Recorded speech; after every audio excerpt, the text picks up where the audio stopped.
What is going on, everybody, and welcome to the Thursday edition of the Stochastic NHL Strategy Show. I am your host, Josh Harris.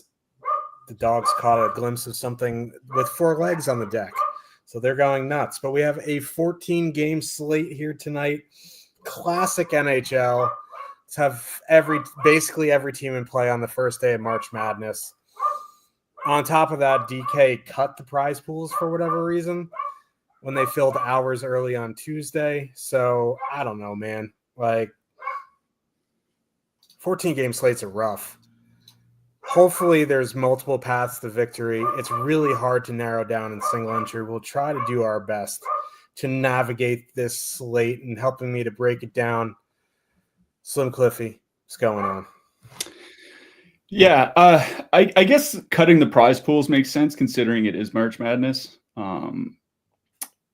It's a really big college basketball day, obviously, but the 14-game slate from the NHL is just absolutely wild stuff, considering the Monday and Wednesday slates this season. But nevertheless, we persist. Wasn't much to talk about last night. Joseph Woll had a huge game for the Leafs. I think it was 38 saves on 39 shots or something like that. He was fantastic. And Philip Gustafson had a shutout last night. How bad is Seattle? Oh, they're terrible. Minnesota has no Kaprizov, no Eriksson Ek, no Jonas Brodin. Marcus Foligno's hurt. Marcus Johansson was a game-time scratch. Marco Rossi got hurt like 9 minutes in and didn't return, taking a shot off the knee, it looked like, inside of the knee. So Minnesota's missing 6 of their top 10 of their 10 most important skaters and like 2 of the top 3. And Seattle loses 4-0. That is some pretty incredible stuff from the Seattle Kraken. I see Quick Party slandering Marcus Johansson. I've been slandering that guy for a long time. I like Ogren too. He was a prospect I really like. Certainly looks like Minnesota might have something with him, but let's not dwell too long on those 2 games because we do have 14 ahead of us here tonight. A couple teams, Colorado played last night. They played tonight. Toronto played last night. They played tonight as well. So some teams on back-to-backs that we'll have to talk about. There is 1 or 2 pretty key injuries that we'll have to talk about. We have most of the news, which is good. But on a slate this big, even late swaps don't really, I won't say they don't matter, but on a slate this big, there's a bunch of different ways you can go anyway. So worrying about getting unique really isn't an issue. So we'll definitely go through them one by one. Probably going to spend some more time on some teams than others because there are some teams that are just not really worth talking about tonight. Yeah. I think there's 4 2.2 totals on this slate. So it's, there's a couple teams that listen, like you were talking about in chat this morning, it's like you still go through every team, but it's a lot easier to cross off some teams on when there's 28 teams playing, you have some 2.2 road totals, you know what I mean? So let's get into this slate. Lots to talk about, lots to do. Let's just do it. You guys know the drill by now. If you want to go premium, just click the links, use the promo codes. That's my read. How about that? Let's get into the slate. Colorado Avalanche, 3.1 total. Heading into Ottawa, the Senators have a 2.9. Colorado in the second half of the game yesterday went McKinnon, Nelson, Nichushkin, Netchis, Lehkonen, Coyle. I would imagine they go back to the regular lines. Maybe they don't. Maybe they do. I don't know. You see Bednar do that a lot when it's close games and he doesn't think they're playing well. He will, mix and match, but generally he'll go back to what has gotten him there. So I'm expecting McKinnon, Netchis, and Lehkonen, but it honestly could be anything. So, regardless, they're going to be 20, 21,000. Regardless of the combo, Nichushkin is a couple $100 more than Lehkonen, but Netchis is a couple $100 more than Nelson. So it's probably going to be around the mid like 20,500 to 21,000, I think, is going to be the peak for Colorado one, depending on where they go. I just listen, like back to back on the road, 28 teams on this slate. Ottawa has been good defensively pretty much all year. Colorado one obviously is matchup proof. If I'm going to spend up on this slate, I honestly don't know if it's going to be for Colorado. I think something I would do is like a one-off McKinnon, a one-off Nichushkin, a one-off Netchis. In that expensive range, you have Nashville one we'll talk about. We have Carolina one, Toronto one, Dallas one. But then there's a plethora of very playable lines in the 17 to 19K range. So I don't even know if spending up over 20,000 is super pertinent here, especially when there's only 4 lines on this slate, 10% or above in top 2 stack.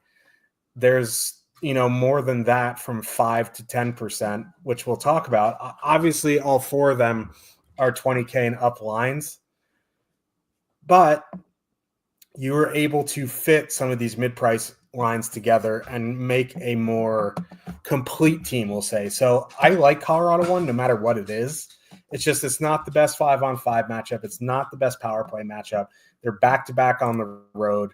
So I think, in single entry with 28 teams playing outside of a one-off here and there, I'm probably going to look elsewhere than Colorado. On the Ottawa side, again, that top line has been butt cheeks. Basically, before 4 Nations, they've gotten a little bit worse after 4 Nations.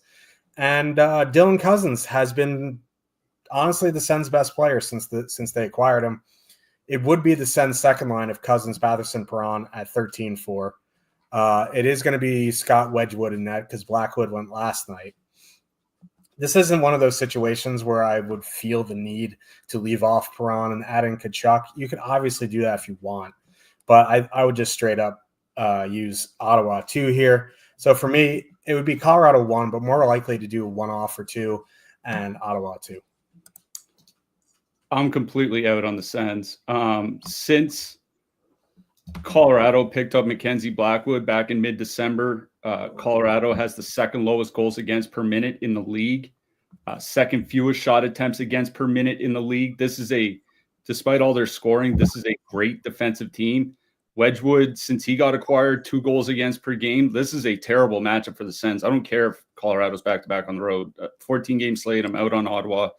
Colorado, I do have some interest in the top line. Like, it isn't a great matchup because that Ottawa third line, their shutdown, that Pinto shutdown line is actually pretty good defensively. Couple things. One, Ottawa does take a lot of penalties. Third most time shorthanded per game over the last 5 weeks since January 1st. Second most time shorthanded per game. And the penalty kill itself is okay, but it's not good. Certainly not great. And if there's any team I'm not super concerned about on a back-to-back, it's Colorado. Like, Nathan McKinnon has these guys eating protein bars and bland chicken 24 hours a day. So like, honestly, man, like if people really aren't going to play the Avs here and I can get a McKinnon-Natchez duo 4 or 5% ownership, I'm really going to consider it. I will say, unless Natchez is on the top line, I probably won't play Colorado because Natchez and McKinnon have just been so good together, like better than any other combination that Colorado has, but including Nichushkin, including Lehkonen, it doesn't matter. So as long as McKinnon and Natchez are together on the top line at warm-up, I'm going to be strongly considering them, especially we might be able to get them as a low-owned combination. If they're not, then I agree with you. Maybe some one-offs or just pass. Yeah. That's a valid point because him and Netchis have been ridiculous.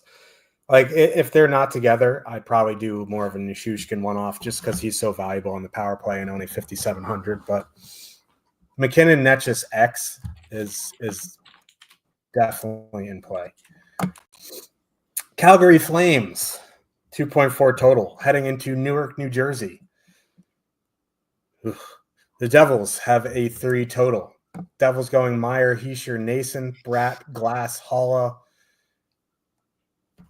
Yeah. Calgary going Huberdeau, Frost, Coronado, Kadri, Pospisil, Zari. So there's, I think, 3 lines in double-digit ownership on this slate. The Devils' top line is one of them. It's a really good matchup. I mean, that Kadri line with Zari and Pospisil hasn't been great defensively at all. Their penalty kill is bad. Yeah, it's Dustin Wolf in net, but we saw the other night with Dustin Wolf in net just get absolutely obliterated by Toronto. Now, obviously, Toronto's power play is better than the Devils, especially since, Jack Hughes got hurt. Although, it actually hasn't been awful. It's been pretty good without Hughes. It's one of those things with Toronto when they were missing Matthews, their power play was generating more. It's one of those things without your best player, sometimes it, I don't know, you just have more fluidity, I guess. That would be the way I would attack this. It would be a Devils power play stack. I leave off Nason, add in Jesper Bratt, who's their best player without Jack Hughes. That makes that 3-man stack 20,000 even. You'll get a unique combo there. So for me, it would be some sort of New Jersey power play stack. On the Calgary side, I'm pretty much out on them. If I had to play a line, it would be Huberdeau, Frost, Coronado, but I'm not going to make a living stacking the Flames on this slate. So the case that I will make for Huberdeau, Frost, and Coronado is the fact that is a perfectly correlated top line that is 13,400 coming in with 3% ownership. Those guys are going to get minutes, right? They're going to get at the low end, 17, maybe 18 minutes. At the high end, Huberdeau will be over 20. It's a lot of minutes. The Devils, they're a good team. They still don't have Jack Hughes. They don't have Dougie Hamilton. They don't have Jonas Siegenthaler. The defense has gotten worse since the injuries hit. The penalty kill has got worse since the injuries. I mean, look at Jake Allen the other night, right? Jake Allen had 45 saves on 46 shots against Columbus. Put up 46 shots against this team 3 days ago. I'm not super hyped on just straight up fading Calgary here. The New Jersey Devils, over their last 20 games, 22nd in the league by goals against, or by shots against, sorry. Expected goals against, they're 24th, just ahead of teams like Boston and Chicago. This team has been on a slide defensively. Huberdeau, Frost, and Coronado are perfectly correlated, and they're priced as a filler line. Calgary is drawing a lot of power plays too, 3.0 power play opportunities per game. Over the last 5 weeks of play, it's the 4th most in the league.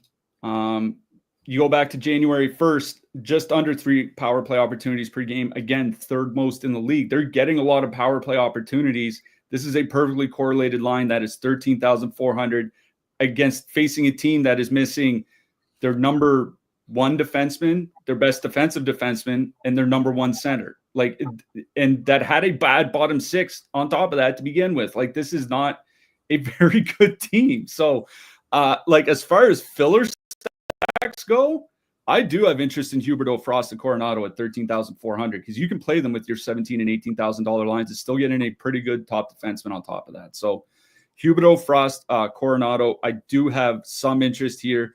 Frost and Coronado have only played 50 minutes together, so grain of salt and all that, but 78 shot attempts, 3.5 expected goals in those 50 minutes, that's pretty good. So I don't know.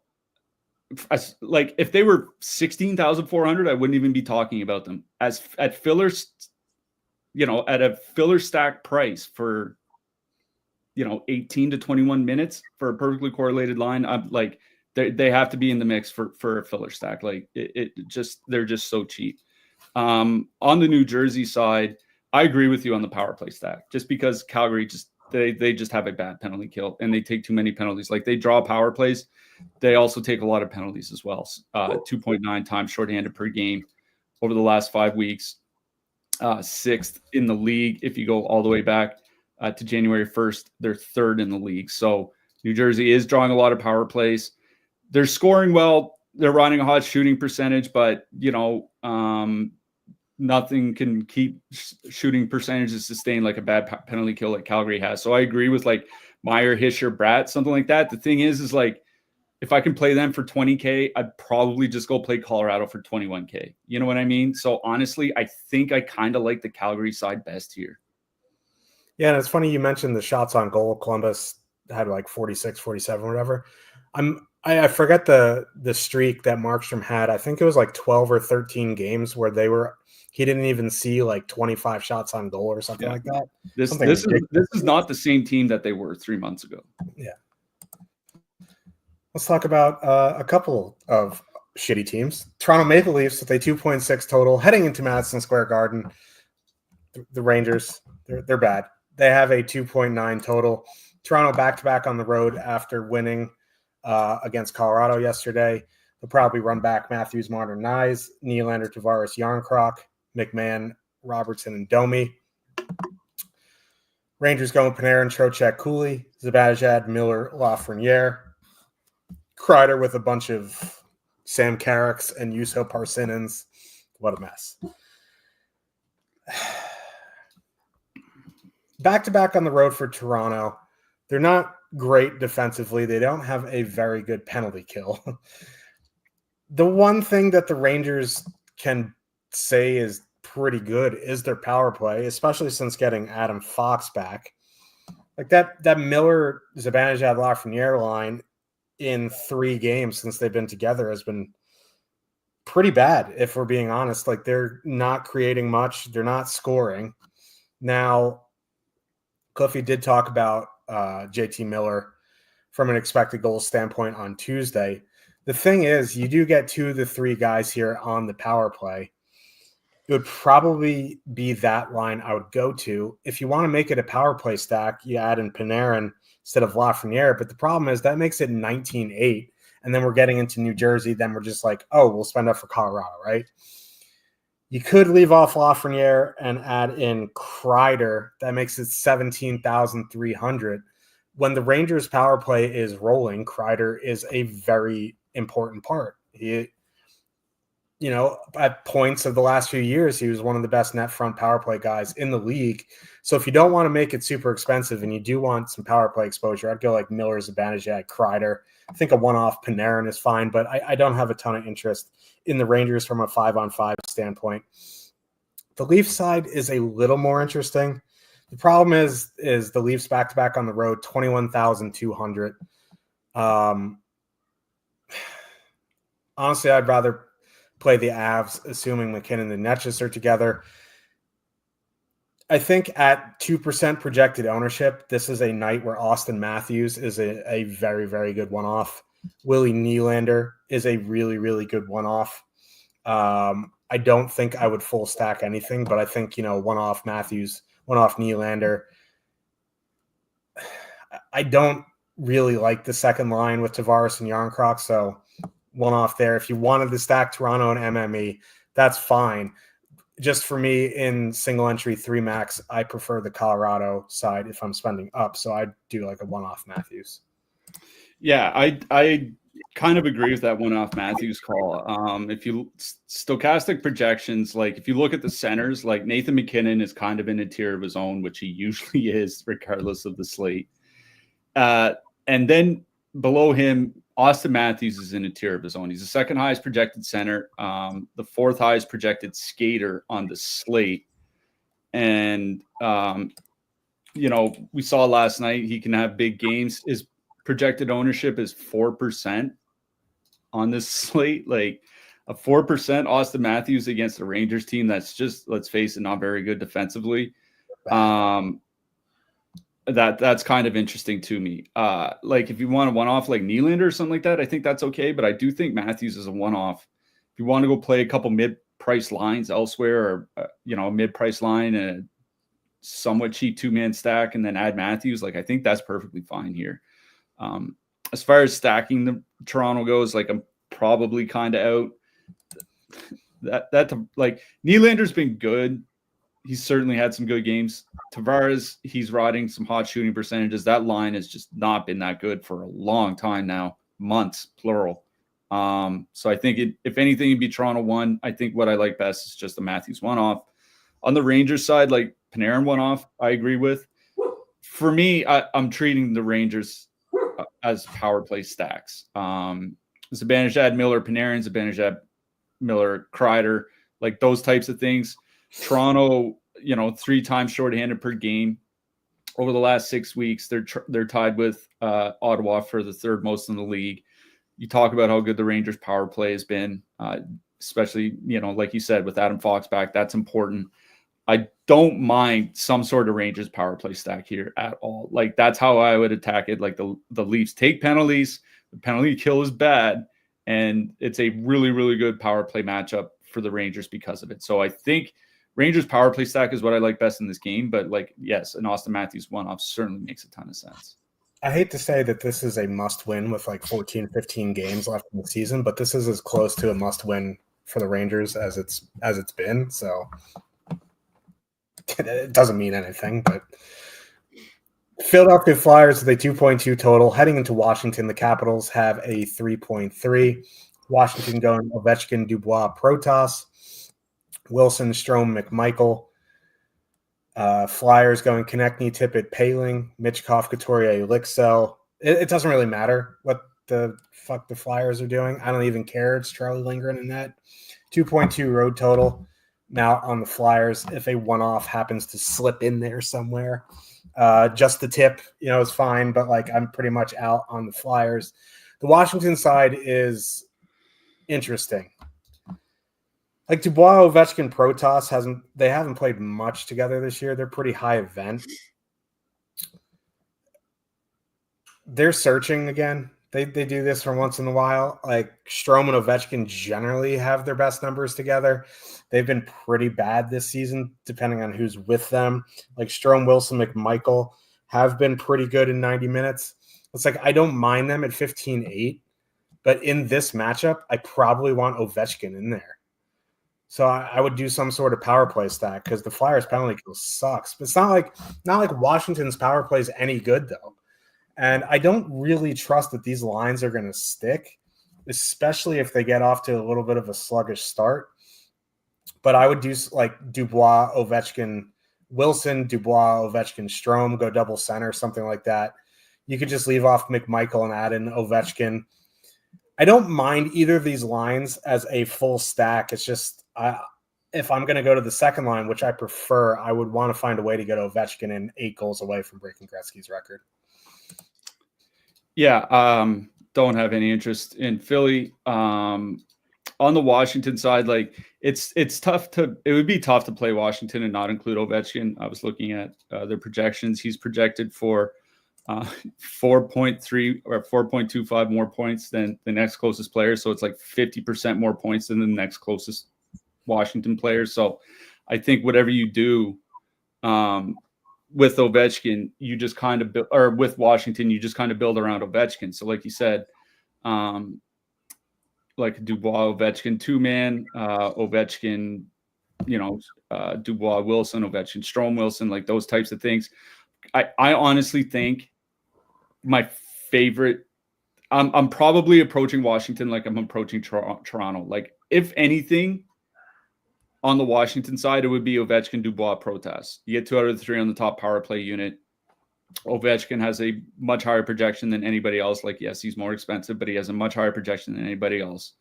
Obviously, they're looking to get him goals for the goals record. But I'm treating them like I'm treating Toronto. Is Ovechkin as a one-off, I think makes some sense. You want a one-off Protas or one-off Wilson or those types of things, I think that's okay. I'm going to be honest, I really just don't have a ton of interest in full stacking anything from the Washington side. Probably rather just look elsewhere. Florida Panthers with a 3.2 total heading into Columbus. Our Blue Jackets, 2.4 total. They're starting to panic, it seems like, because now they're switching up the lines again, going Fantilli, Marchenko, Johnson, Jenner, Voronkov, Chinnikov, Olivier, Danforth, Zach Aston Reese. Florida going Reinhardt, Barkov, Rodriguez, Bennett, Verhaeghe, Samoskevich, Lundell, Lusteran, and Bachwist. Now, generally, since Boone Jenner has gotten back for Columbus, they've been sending him out against top competition here. Most of that has been with Kent Johnson. I still think Jenner, Voronkov, Chinnikov is going to go out against the Barkov line. It could be Danforth. Yeah, I honestly think it's going to be Olivier and Danforth. I don't see them sending, like, they just healthy scratched Chinnikov a couple games ago. I don't think they're going to send him out against Barkov and Reinhart. Yeah, it's probably going to be Danforth, Olivier, Zach Aston Reese. Like, that line's been pretty good offensively. Defensively, they've been not great, but none of the Columbus lines are anything special defensively. The thing is, like, it's a really good power play matchup, and you get two guys on both the first and the second line. They're really trying to get Carter Verhaeghe going, but with Bennett and Samoskevich, they have not been great. Barkov, Reinhart, Rodriguez, they've been generating better than when Verhaeghe's there, but I still think it would be some sort of power play stack. And Bennett and Samoskevich shoot the puck a lot more than Barkov do, so I think I would do something like Bennett, Samoskevich, Barkov, Bennett, Samoskevich, Reinhart, something like that. I think if you want to go even strength, I'd go to the top line. They've just been better at 5-on-5. But for me, it would be some sort of power play stack. On the Columbus side, it would probably be Fantilli, Johnson, Marchenko. Now, Fantilli and Johnson have a bunch of minutes together this season, but that's when Monahan was healthy, and that was without going out a bunch with Werenski. You add Marchenko into the mix at 2.1% and 15.7. I don't mind them. I just, it's going to be hard for me to prioritize them up against the Panthers. So it'd be Florida power play and, the Fantilli line in MME. Yeah, I don't mind Florida 1 here, and it's because of the price, right? Like under $19K for a Barkov Reinhart line, even with Erod, like I think is perfectly fine in this kind of matchup. Like Columbus, the thing about Columbus is like for a while they have not been very good defensively. It was Elvis Merzlikins kind of saving them. Like quietly, Merzlikins has been one of the best goalies in the league basically since like Christmas. If he's not like at the top of his game, it could be a long night again for Columbus. There's it's kind of a reason why they've given up. It was only 2 goals to New Jersey, but 4 to the Rangers, 4 to Vegas, 5 to New Jersey before that, 3 to the Rangers before that, 3 in Florida, 6 to Tampa Bay. Like, if the goalies don't really, kind of save their bacon a little bit, this team is not very good defensively. So I don't mind Florida 1. Like, they've been good with Erod this season, right? 2.9 expected goals, 3.3 actual goals. Like, the one thing we complained about is that they weren't scoring with Verhaeghe on that line. They were scoring with Evan Rodriguez. So I honestly don't mind the Florida top line at under 19K. Like, it's far enough from a Colorado or Toronto top stack where they're almost like in a different tier. Suddenly you're putting them with Vegas and Ottawa and Boston. And like, they would be close to the top for me of that price range, not at the top. We'll get to a couple lines later that I think are, but I don't mind Florida 1. I will also say, I don't really love this matchup for Columbus. It's not a very good matchup, but Fantilli, Marchenko, and Johnson is under 16K, and they are a perfectly correlated line. And Fantilli and Marchenko, almost regardless of who they played with, have been able to generate offense. I was looking, like, they have 70 minutes together without Voronkov. Obviously, Fantilli and Marchenko have mostly played with Voronkov this year. And they were great. And in their minutes without him, 4.3 goals per 60, shooting 12.5%, which is a little high, but not extreme. Like, they were still pretty good. It's Columbus's power play is a mess, so you're probably relying on a couple even strength goals, and that's a little tough. But for a perfectly correlated line where Marchenko and Fantilli have been very good together this year, regardless of the winger next to them, under 16K, I think that's something that if you're MMEing, you'd have to at least consider, but I do like the Florida side better. Yeah. Montreal Canadiens with a 2.7 total heading into Long Island.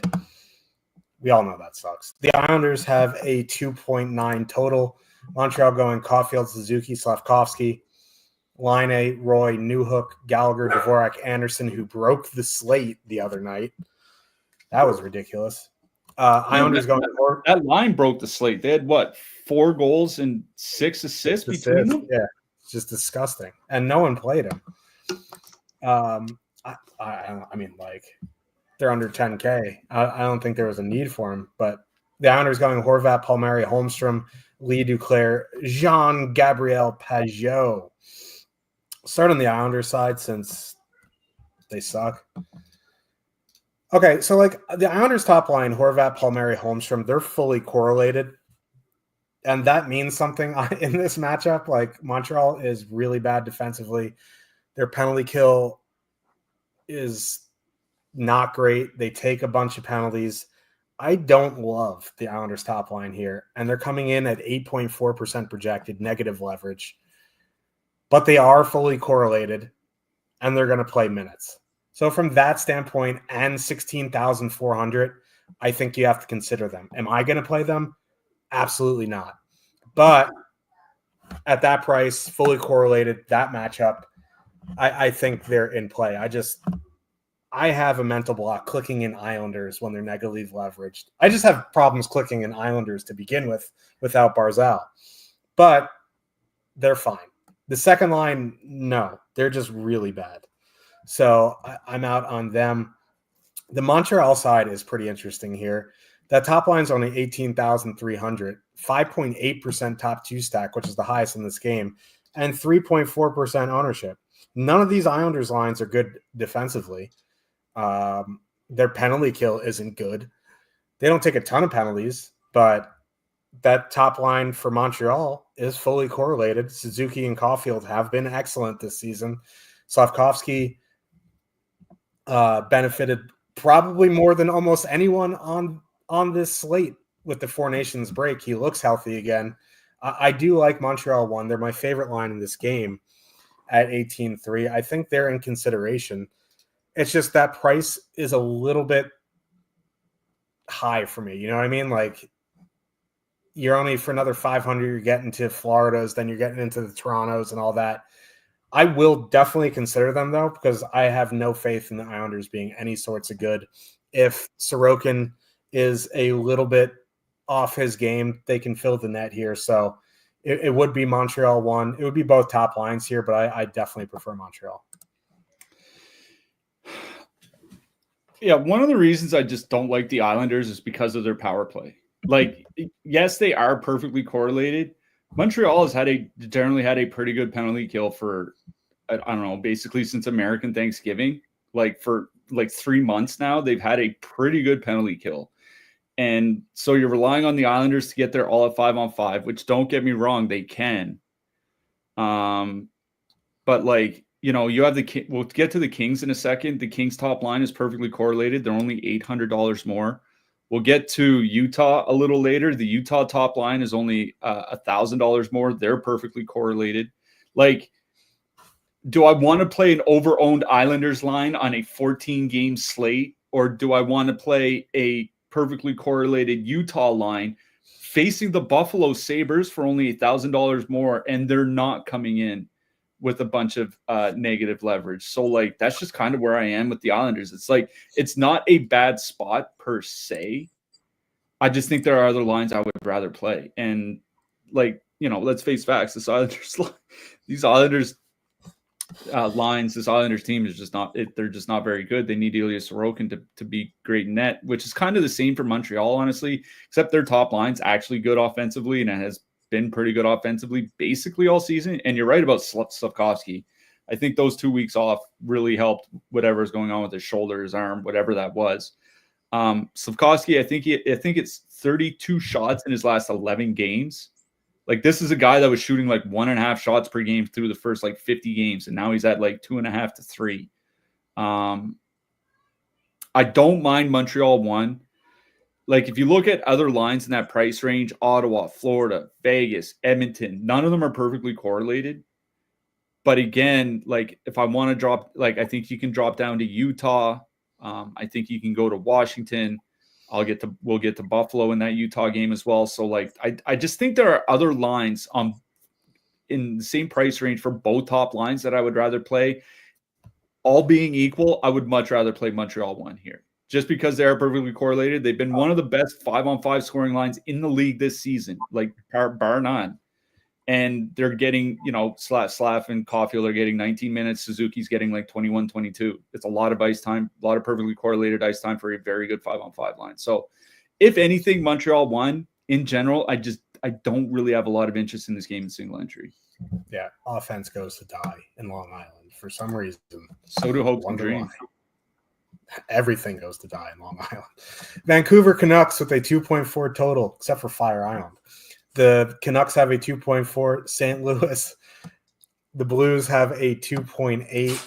St. Louis going Kyrou, Holloway, Shen, Thomas, Vucinovic, Neighbors, Bolduc, Sundqvist, Joseph. Vancouver's going Pettersson, Besser, Hoglander, DeBrusk, Suter, Sherwood.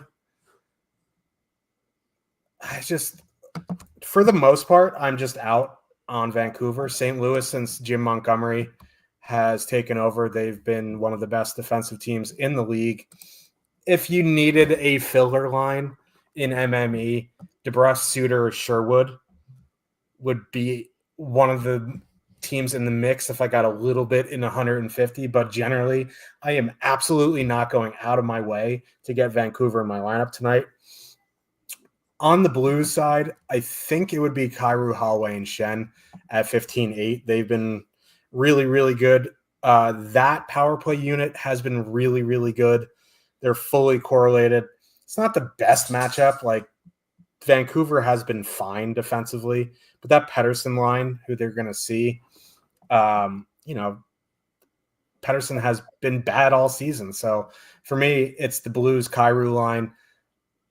I don't love it, but in the mid-range, I think I'd rather play them than the Islanders, rather play them than Columbus. So, in that 15-16 range, I think they're playable. Yeah, I agree on the Shen, Kyrou, Holloway line. Since the Four Nations Cup, 59 shot attempts, 2.4 expected goals, 4.6 actual goals, shooting 15%, which is high. But if they're shooting 10%, they'd still be at like 3.1 goals per 60, which is really good. Like, this has been they had a little dip before the Four Nations Cup. I mean, I think a lot of teams did, honestly. But the first 6 weeks under Jim Montgomery and then like the last month of action, they've been really, really good, and they're perfectly correlated. So it would be Shen, Kyrou, Holloway. Like, if you're looking for like a 14 to 16K line, I think this is one you would consider. I would also put Columbus 1 in that mix. It's basically the only line I really have interest in this game. No interest in Vancouver. The Thomas line is fine. They're good. They're a good line. I'd just rather play the Kyrou line here tonight. Yep. Anaheim Ducks with a 2.6 total. Heading into Nashville, the Predators have a 3.3. Preds going Forsberg, Stamkos, O'Reilly, Marchessault, Bunting, Sissons, Evangelista, Svechkov, Smith. Anaheim, as far as we know, are going Vetrano, Terry Strome, Gauthier, Killorn, Carlson, McTavish, Zegras, Nestorenko. Again, these can change. We don't know the Ducks lines unless they were skating while we've been talking. Yeah, they said Nestorenko may not play tonight, and they may go 11-7. Okay, it is Justice and new in net for Nashville. Not that it matters. Nashville 1 has the highest top 2 stack on the board here tonight at 13.4% with 6.2% projected ownership. Forsberg, O'Reilly, Stamkos, fully correlated. Here's the issue. They've been really bad at 5-on-5. It's a really good power play matchup, but their power play without Yossi has been really, really bad. So, like, at 20,400, I think I'd just rather go up to the Avs, go down to the Panthers, something like that. If you want to play them because they have the highest top 2 stack and they're fully correlated in a great matchup, that's fine. But for me, I'm probably looking elsewhere. If this is one of those things, like, if Nashville is going to beat me tonight, good for them. Like there's no numbers that really support them being a smash play other than the Ducks are bad. And if it is Dostal in net, which it might be Gibson, like they've both been fine, but a bad power play going up against those guys, I'd rather take my chances with the Ducks goaltender than the Nashville power play.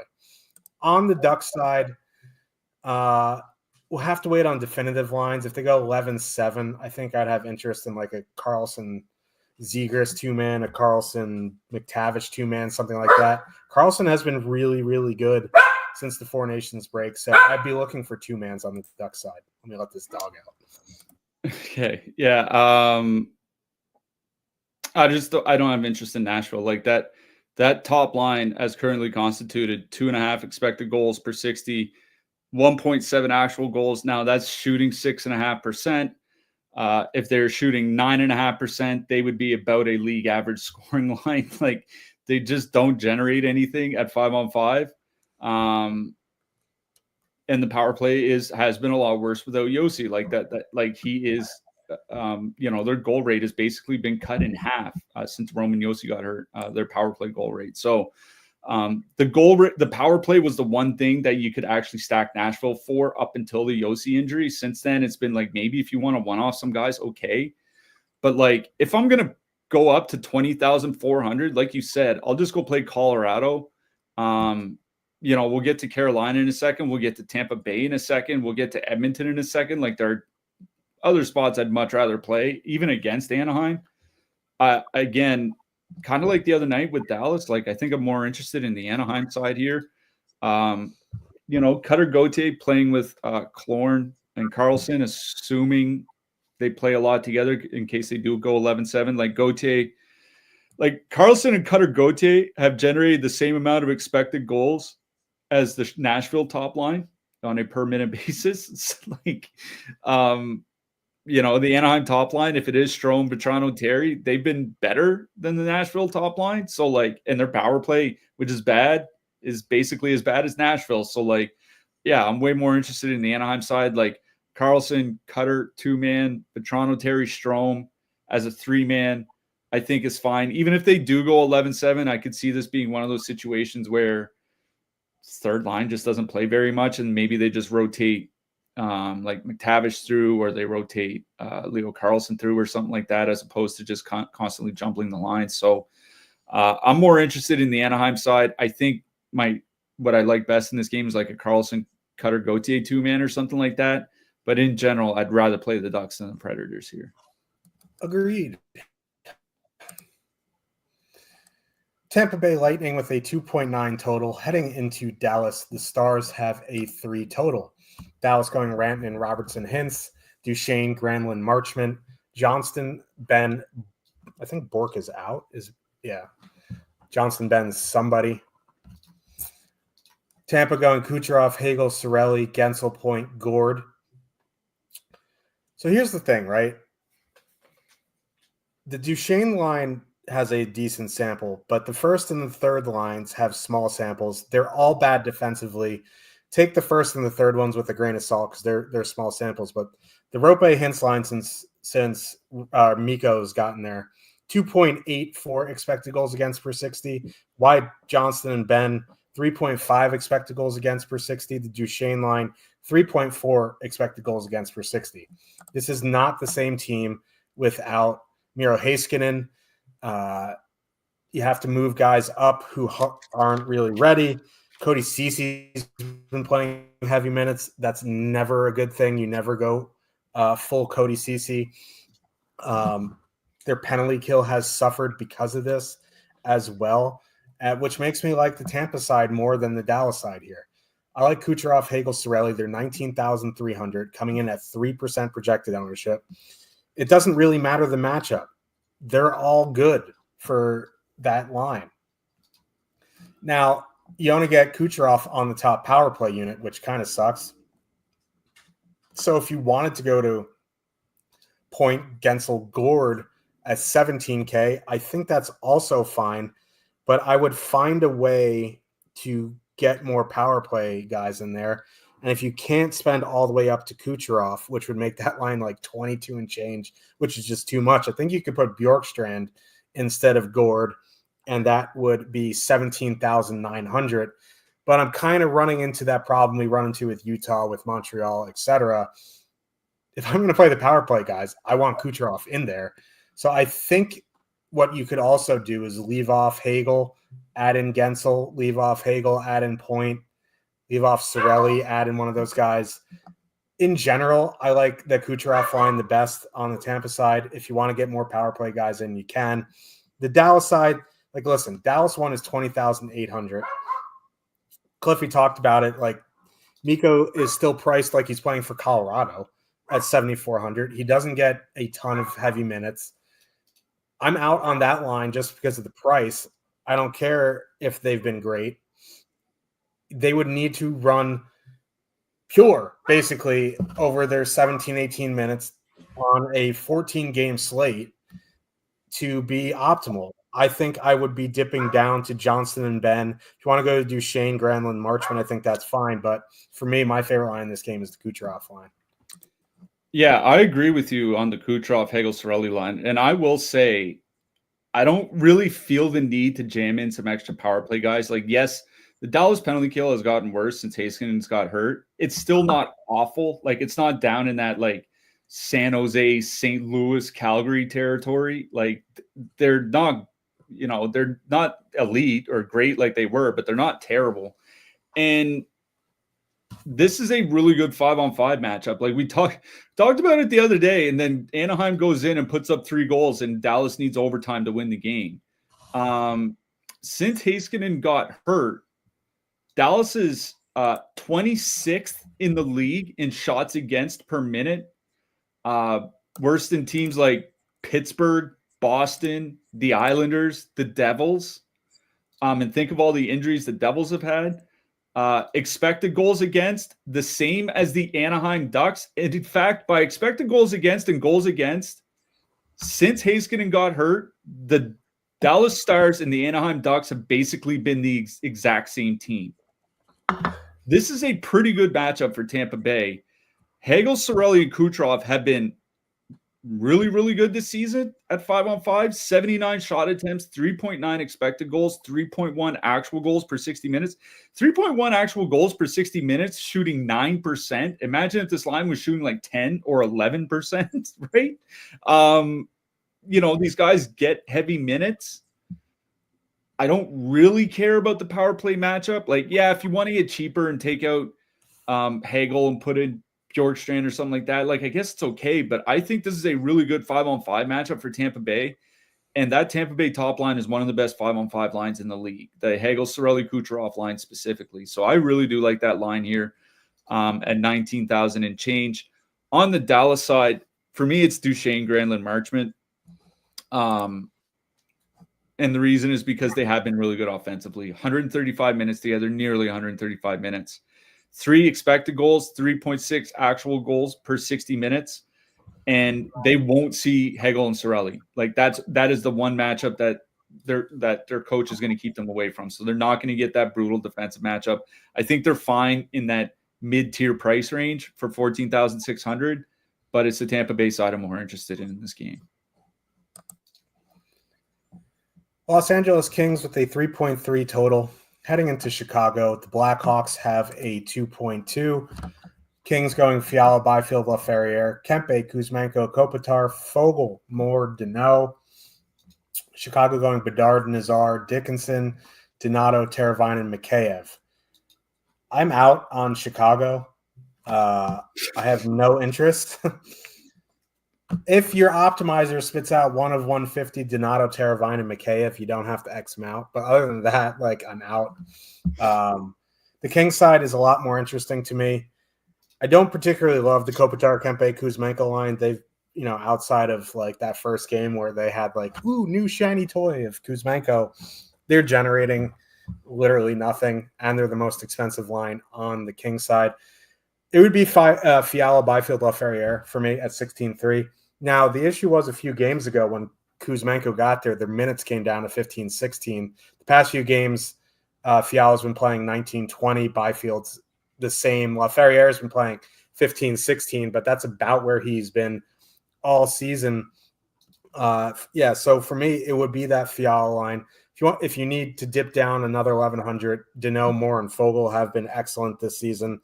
There obviously is no matchup concerns. Like that third line may see Slaggert and Doc, who have been otherworldly atrocious this season. So like I have no issue with Danault, Moore, and Fogle, but for me, my favorite line is Fiala, Byfield, Laferriere.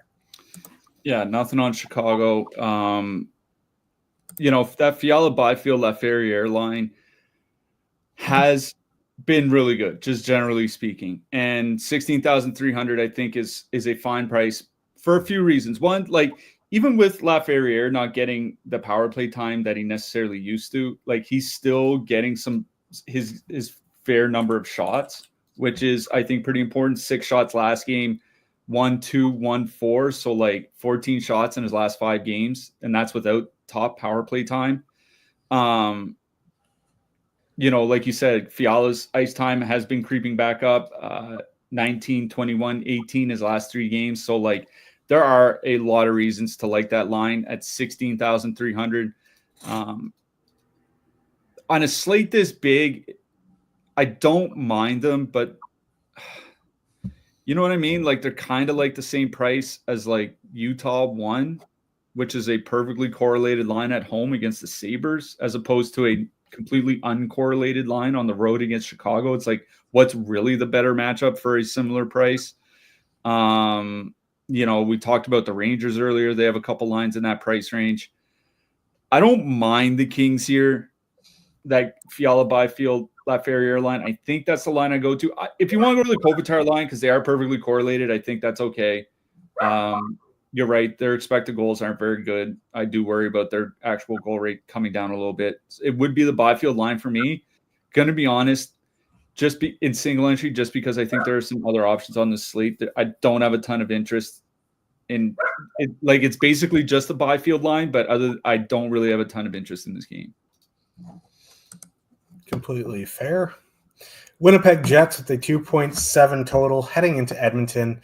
The Oilers have a 2.9. I think Draisaitl got announced out or doubtful. They said he's doubtful. So I literally don't know what the lines are going to be. I guess they'll stick with Hyman, McDavid, Skinner, and they go like Nugent Hopkins, Arvidsson, Podkolzin, and then after that they'll do whatever they need to do. Winnipeg is going Connor, Velarde, Scheifele, Ehlers, Perfidi, Nemestikov. Without Draisaitl, that's bad. Like, even with McDavid on the team, Draisaitl should be in the Hart conversation. He has been their best player. Like, it's so funny we're saying McDavid has been having a down season. He has like almost 90 points, but it just feels like that because last season he was like automatic for a 3-point game. This is a tough matchup. I'll never say no to a McDavid line because they are matchup proof. I just, their power play is going to suffer without Draisaitl.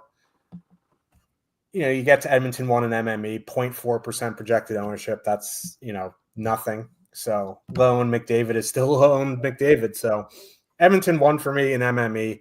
Other than that, I'm out on Edmonton. I don't have a ton of interest in the Winnipeg side either. I think the top line is interesting because no one's playing them, but they're 20,400 and they're in that range where I'd rather just go play Colorado. But I think, they're fully correlated with the team missing arguably their best player. I know there's going to be some McDavid slappies jumping into my DMs saying, how dare you? And yeah, McDavid's better, but Draisaitl's having a better season. We'll call a spade here. So I think Winnipeg 1's fine, but they're in a weird spot for single entry. Winnipeg 2, again, also fine at 14K, but they're just also in a weird spot and they don't get a ton of ice time. Yeah, with no Draisaitl, I don't have any interest in Edmonton. I'm like, in some matchups, I might say, yeah, I'll go play McDavid. I wouldn't begrudge anybody playing McDavid, Hyman, Skinner. Like, that line hasn't played a ton, but 74 shot attempts, 3.5 expected goals in their 45 minutes together. That's not nothing. You presume that McDavid is going to have to get a ton of ice time here tonight with no Draisaitl in the lineup. But the thing is, I think it crushes their power play.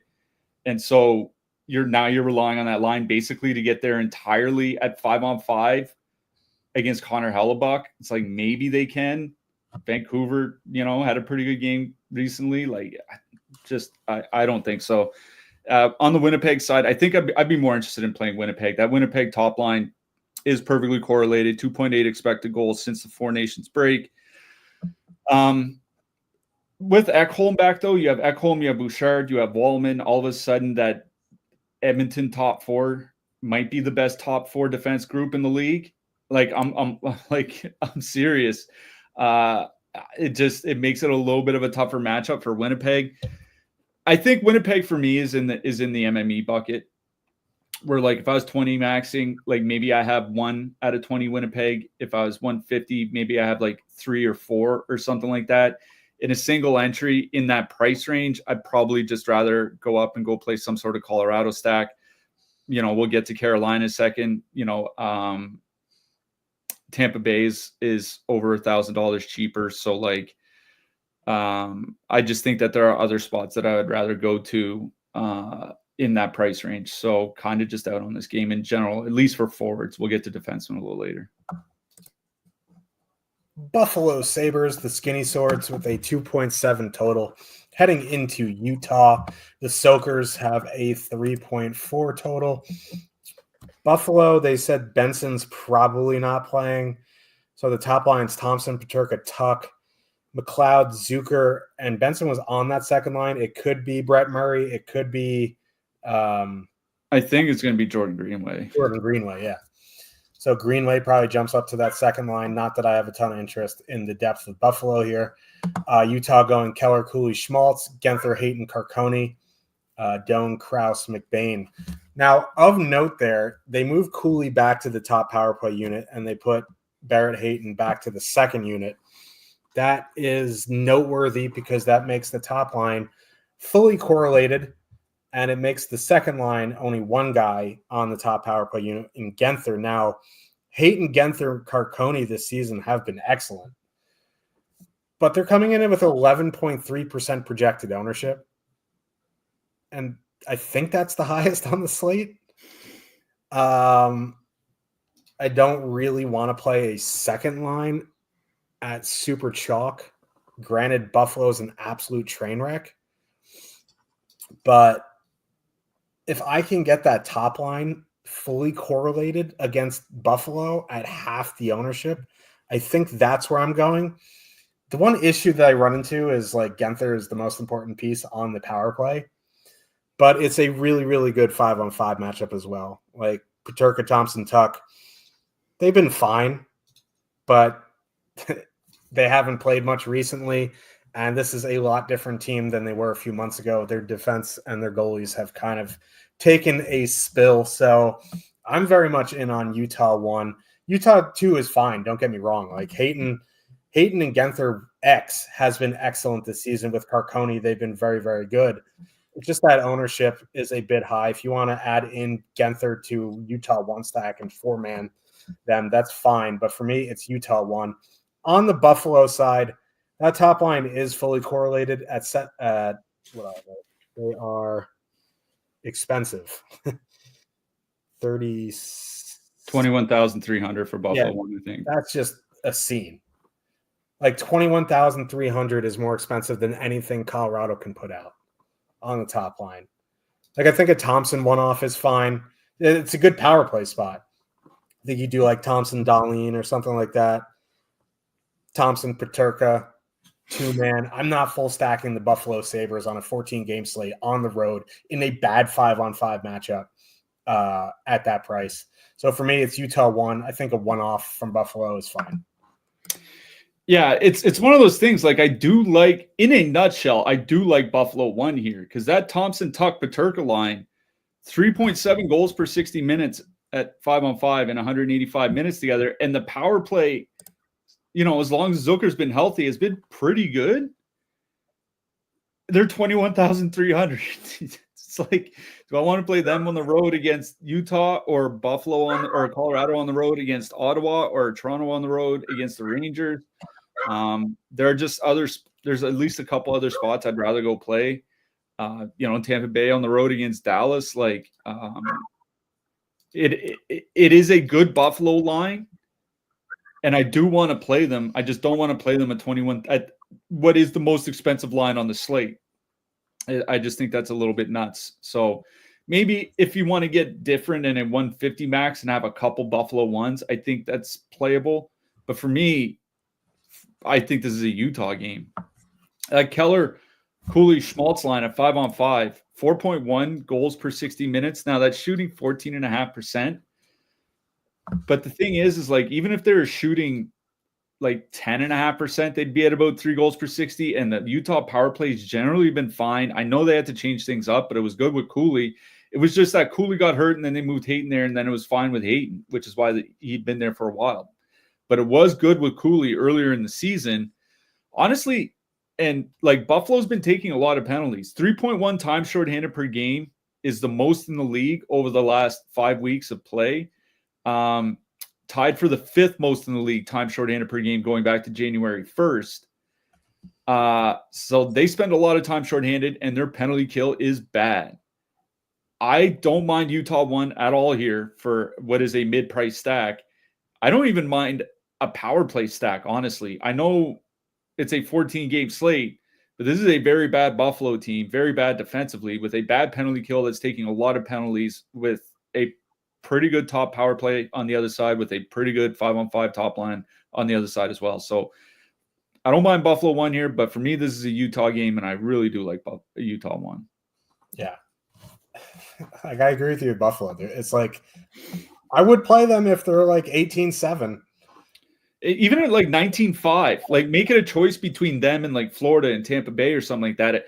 When you make the Buffalo Sabres the most expensive line on a 2018 slate, like I just think it's an easy pass.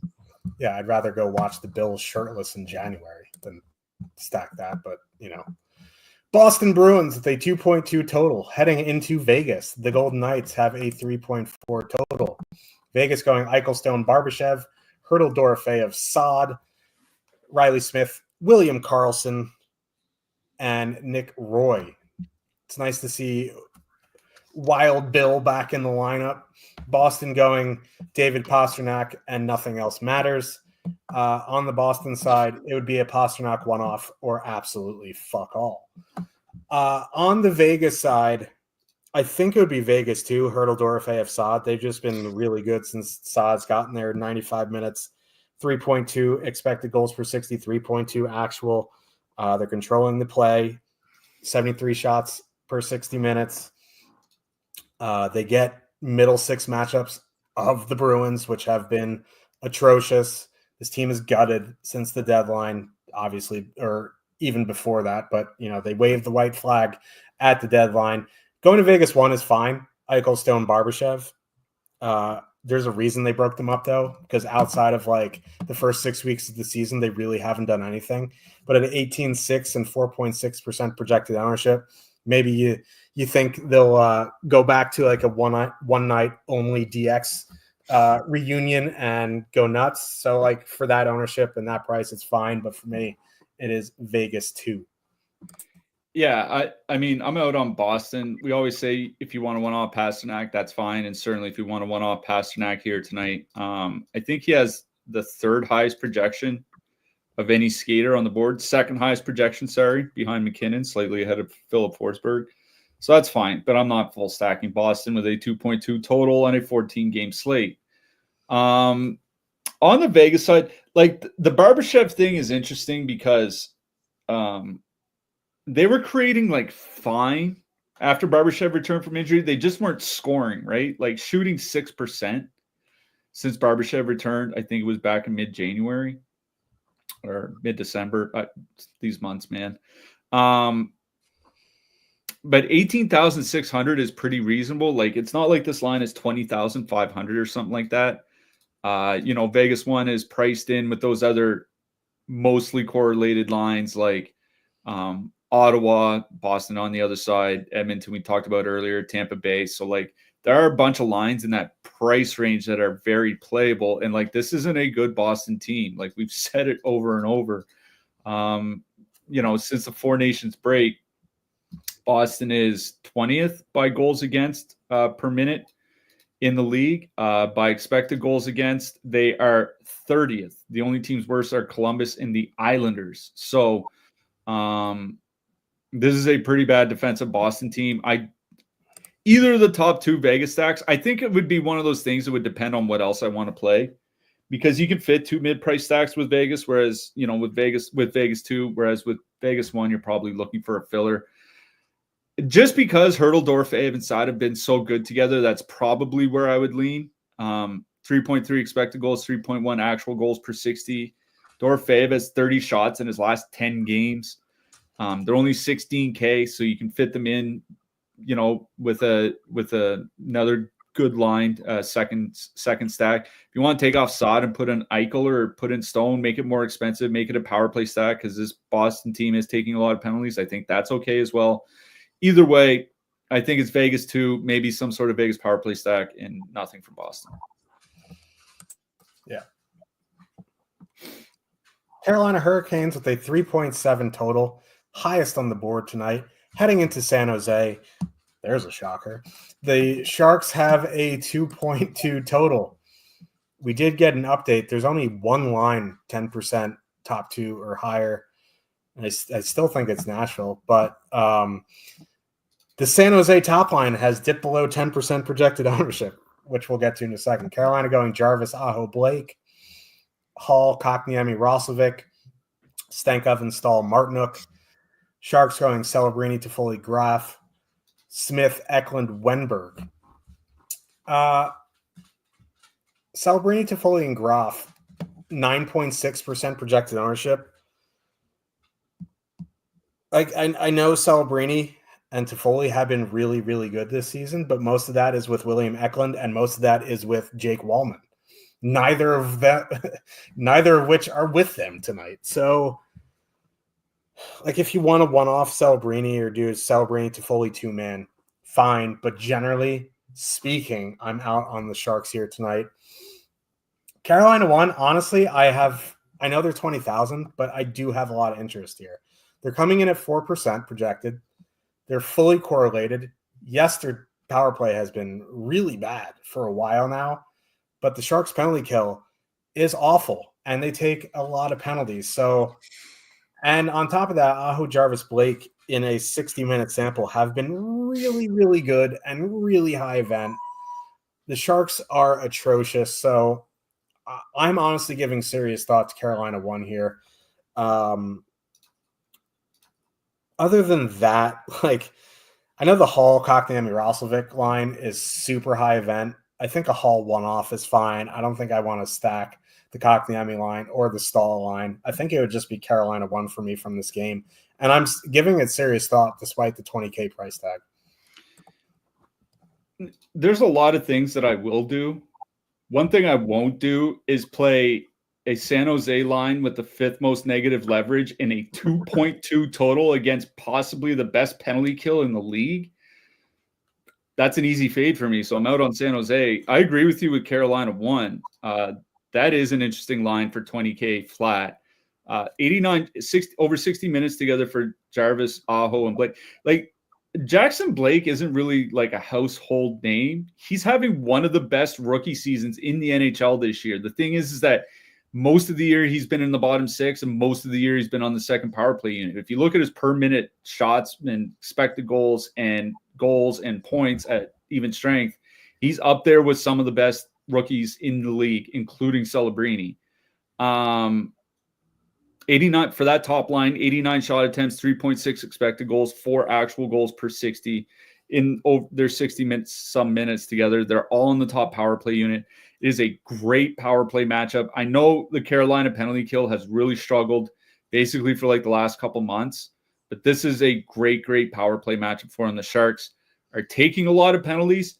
Sharks are at 3.3 times shorthanded per game over the last 5 weeks. That is most in the league. Carolina, it draws a fair amount of power plays. They're at 3.1 power play opportunities. I really do like Carolina 1 here. As opposed to paying as opposed to paying 20, I'd rather play them than Dallas. I'd rather play them than Nashville. I'd rather play them than Winnipeg. I'd rather play them than Buffalo. It's basically just like Carolina and maybe Tampa Bay that, or Tampa Bay is right next to them for me in that price range. So I do like Carolina 1. Carolina 2, I think, is a little bit overpriced. You know what I mean? It is San Jose matchup. So like a Kotkaniemi Hall 2-man is fine. They've been really good together, 3.4 expected goals, 3.6 actual goals per 60, but they don't get a lot of ice time. I think for me, just because of how bad that San Jose penalty kill is, I want some power play guys, so I'll lean Carolina 1 here. Yeah. Let's talk about defensemen here. The top of the board, these are guys 6K and up. We have Makar, Werenski. Those are the two guys above 7K. Then Rasmus Dahlin, Quinn Hughes, Evan Bouchard, Josh Morrissey, Jake Sanderson, Kenzie Weegar, Noah Dobson. Now, Makar played 27 minutes last night. I'm not really worried about his workload. Like Cliffy said, like he's eating like grass with McKinnon every morning. So like he's good to go. No pasta. Clean proteins only, and he looks like it. He looks like a cat who's been derived with protein. But you have Werenski up there as well, Dahlin, Hughes, Bouchard. Honestly, like Makar would be the number 1 for me, but I think Rasmus Dahlin and Josh Morrissey are the two guys that interest me. Dobson's fine, but like Cliffy said, they don't have a very good power play. It's a good power play matchup. He has been shooting more of late, so I think Dobson's fine. And then right below him, Harley. I don't love this range. It would be Makar, Morrissey, and Rasmus Dahlin. Yeah, Quinn Hughes is the highest projected defenseman here tonight, and I get it. I'd rather play Quinn Hughes than stack the Canucks. Let's put it that way. He's just behind Werenski and Makar. The point per dollar is where Quinn Hughes is highest amongst the expensive defensemen. I would probably go Hughes 1, Dobson 2, Josh Morrissey 3. The reason why I mentioned Josh Morrissey here, 1, obviously, with Draisaitl out, Edmonton's forward group is a lot weaker. The other thing is like without Neil Pionk, Morrissey's been playing a lot of minutes lately. 24.5, 25.5, 23, 28.5, 27 in his last 5 games. It's a lot of ice time. So I don't mind Josh Morrissey in the expensive price range. So for me, it'd be Hughes, Dobson, Morrissey, Makar. I know the Islanders have a really bad power play. That's always worth mentioning. Dobson still had a pretty good season even without it. You know what I mean? So I don't mind Dobson. I do like the mid-price range guys here tonight, though. Like Brady Shea, I guess, is fine. I'm kind of holding my nose at Nashville, but, Jackson Lacombe for Anaheim, certainly. Whether you want to play Shane Gostisbehere or Brent Burns or whomever from Carolina. Brent Burns going back to San Jose. I mean, he's been there a bunch of times, but Rasmus Anderson, fairly cheap for Calgary here tonight. He's 4,600. For Florida, like Florida had no Ekblad, and now Kulikov's hurt. So like Gustav Forsling is going to have to play a bunch of ice time. Seth Jones is going to have to play a bunch of ice time. Nico Mikkola is going to have to play a bunch of ice time. Nate Schmidt, mid-price, 2,500, might play 20 minutes here, and this is a pretty good matchup against Columbus. I think there are a lot of very playable Florida defensemen here. Mikhail Sergachev is in a really good spot. Jacob Chikrin, John Carlson from Washington are both in really good spots. For cheap defensemen, like under 3K, I just mentioned Nate Schmidt. I think he might get 19, 20 minutes in a really good matchup for Florida for mid-price. Luca Cagnoni, I should mention him for San Jose. Italian-American discrimination. He's mid-price. He is, I don't know if he's San Jose's top defense prospect, but he's certainly the number 2, and he's had a great AHL season. He's a very good puck-moving defenseman. He's mid-price. Kevin Ball under 3K for Calgary. Wyatt Kaiser is projecting well. So, like, there are some decent plays under 3K here tonight. If you want to spend up a little bit more, Sean Durzi from Utah. Utah's in a great spot. I love a bunch of their defensemen, including Durzi, Ian Cole, Sergachev, Connor Murphy from Chicago. Essa Lindell from Dallas. Philip Broberg. Since Parayko has gotten hurt, Broberg's getting the second most ice time per game of any St. Louis Blues. And it's not a good power play matchup for them, so I'm not worried about his lack of power play ice time. And I'll mention Radko Gudas as well, just because he's projecting well at Stokastic. And we do love a good ass here at Stokastic.com. That's the first time you alley-ooped that to me in a while. I will never miss that opportunity. But let's talk about goalies here, because we have to, contractually. Man, Freddie Anderson, 8,600, I guess is fine in cash games, GPPs that, you really need to shut out there. Darcy Kemper, 8,500. Like, they're really good matchups. It's just really expensive for GPPs. I think if I'm spending up, it would probably be for Scott Wedgwood. Like, I don't want to spend up for goalie here tonight is what I'm getting at. I guess Markstrom's fine because he's going to see more volume. But, like, I don't really want to live in this top zone here with Freddie Anderson, Darcy Kemper, Charlie Lindgren. I guess the Vegas starter is fine. Like, if it's Aiden Hill at 8,300, that would be fine. In the mid-price range, Bennington at 7,800. Shesterkin, I guess, is fine at 7,900. The Rangers are just a bag of ass defensively, though. Vasilevsky at 7,600. Obviously, Hellebuck sticks out like a sore thumb at 7,500 without Draisaitl. I'm fine with Montembeault here. If you're spending down, it would be for Gibson at 7,100. He could get hurt 16 seconds into this game, but for 7,100, I think he is fine. Yeah, the three goalies at the top of the board for me are Aiden Hill, Charlie Lindgren, and Jacob Markstrom. I would probably put Markstrom first just because he's 8K. He's facing Calgary. Like I said, I don't mind that frost line from Calgary, but let's face facts here. The Calgary Flames still have a lot of trouble, generally speaking, scoring goals. And we just saw Jake Allen have a great game for New Jersey, facing a lot of shots. Maybe Markstrom can do the same. Charlie Lindgren is also obviously in a decent spot here for Washington at home to Philly. Tough time scoring for the Flyers is putting it mildly. And Aiden Hill at home against Boston is in play as well. Sam Montembeault, I think for Montreal makes a lot of sense. 7,400. Not really worried about the Islanders' power play. So unless he falls apart at 5-on-5, I think he'll be just fine. Whoever starts for Chicago, I'm not super worried about. Like, the Kings can fill the net. Like, Chicago can absolutely get beat down. Like, they just gave up 6 goals to the goddamn Seattle Kraken. So, like, obviously the Kings can fill the net here.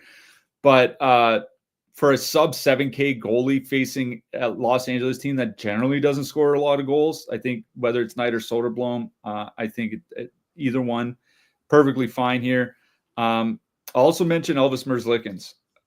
Again, he has been a big reason for Columbus staying in the playoff race over the last couple months. Maybe he gets lit up here tonight, but at 7,300 against a Florida team that has really had some trouble scoring of their own right for several months now, I don't mind Merzlikins for cheap. No interest in the Sharks' Georgi Romanov at 6,800? I mean, you can, because it is the Carolina Hurricanes. I don't generally like playing completely unknown goalies like that. I mean, the price is right for it, obviously, but I think I'd rather just go play Soderblom or Knight for another $100. Yeah, he has a 905 and 21 games in the AHL with a 3.1 goals GAA, which is not great. And Carolina is, I mean, he might have had a better defensive team in front of him in the AHL than he'll get in the NHL. Very, very valid. But yeah, we will be back Saturday. I think it's like one game tomorrow because the NHL is doing NHL things. Who are you liking for your hat trick pick? I'm going to get a little spicy on this 14-gamer, and I'm going to go with Cutter Gauthier. Oh, man. Poor Frostback when he watches this. Dude, just locking ducks right now. He would have to at least have 3 shots on goal for this to work, which has been an issue generally, but I'm going Logan Cooley. Yeah. All right. That's pretty good. I like it. Yeah. So again, we'll be back on Saturday. Hopefully we helped you navigate this monster slate. Good luck, everybody, tonight, and we'll see you in the Discord. Good luck tonight, everyone.